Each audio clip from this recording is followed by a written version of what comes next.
Dalam kitab dijelaskan, di padang mahsyar kelak, ketika seluruh manusia dikumpulkan dari Adam sampai kiamat. Bayangkan, sejak Adam sampai kiamat, berapa triliun manusia berkumpul di satu tempat. Dan pada saat itu hampir seluruh manusia gelisah. Kenapa mereka gelisah? Karena mereka ingin status hukumnya masuk surga atau neraka, sementara pengadilan belum juga dimulai. Samalah kalau kita dinyatakan tersangka sama polisi, kan kita mau cepat diadili. Adili saya. Kalau saya salah, berapa tahun vonisnya?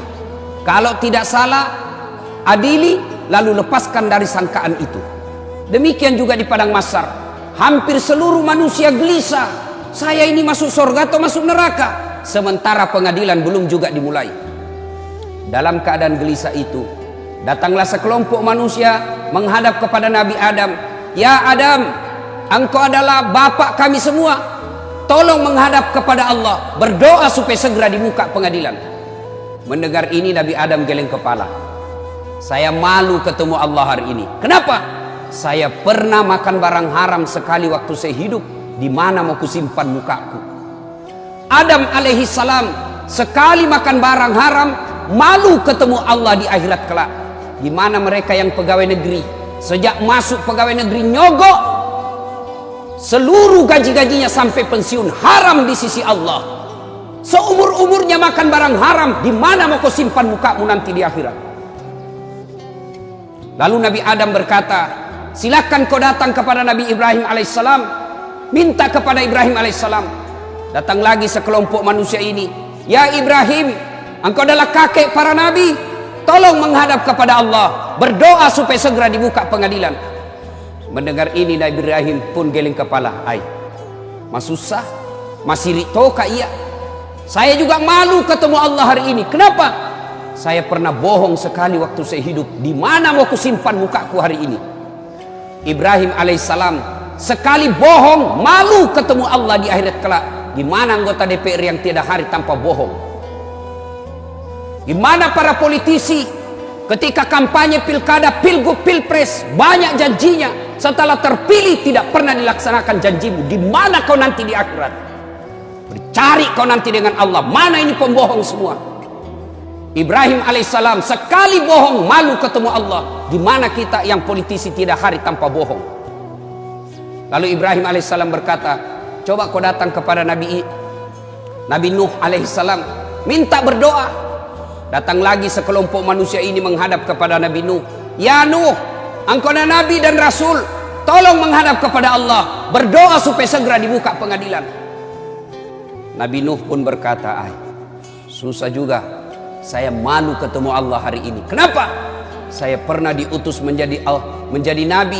La ilaha illallah, tiada Tuhan selain Allah, jangan sembah kecuali Allah. Anakku lawan saya. Saya malu ketemu Allah. Saya diutus menjadi Nabi, justru anakku melawan saya. Nuh alaihi salam, satu anaknya membangkang, malu ketemu Allah di akhirat kelak. Gimana kita yang 3 anak, tidak ada yang tahu sholat. Satu pengedar, satu pengisap, satu kawin lari di bawah bandar. Nuh alaihi salam, satu saja anaknya, malu dan takut ketemu Allah. Gimana bapak-bapak? 4 anaknya tidak ada yang bangun sholat subuh. Demi Allah, yang bisa menyelamatkan kita nanti di akhirat, ketika kita sudah dikubur, bukan rumah mewah, bukan rumah dinas, bukan mobil mewah, bukan tabungan, tapi apa? Anak yang soleh dan soleha yang mendoakan kita. Suatu ketika Nabi Allah Muhammad sallallahu alaihi wasallam menuju ke satu tempat.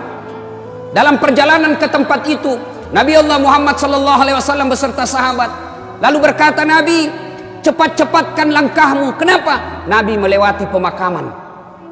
Nabi bersabda, peri-peri kok. Sahabat langkahkan kaki dengan cepat. Selesai di tujuan, Nabi sampai balik lagi dengan rute yang sama melewati kuburan.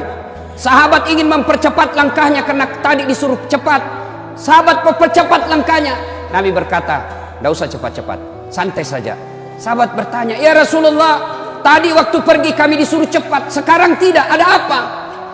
Nabi menjelaskan, andai saja kau diberi pendengaran seperti telingaku, kau dengar ini orang tadi disiksa, diazab di kuburnya, disiksa di kuburnya. Saya tidak betah, kasihan saya tidak betah mendengar dia disiksa lama-lama, maka saya percepat supaya saya tidak dengar. Waktu pulang tidak lagi. Kenapa? Saya dengar berita dari Jibril, Allah perintahkan malaikat penyiksa kubur, hentikan siksaanmu. Kenapa? Tidak mungkin bapaknya kusiksa di kuburnya sementara anaknya lagi mengaji sekarang membaca Bismillahirrahmanirrahim. Baru anaknya membaca basmalah, orang tuanya sudah lepas dari azab kubur. Itu anak yang soleh. Kalau anak yang suka mabuk, anak pezina, anggota DPR tapi nipu, jadi politisi tapi koruptor, bapaknya nanti juga disiksa di kubur. Nabi Nuh lalu berkata, tolong kau datang kepada Muhammad, Nabi penghulu segala nabi. Datanglah sekelompok manusia ini menghadap kepada Nabi Muhammad.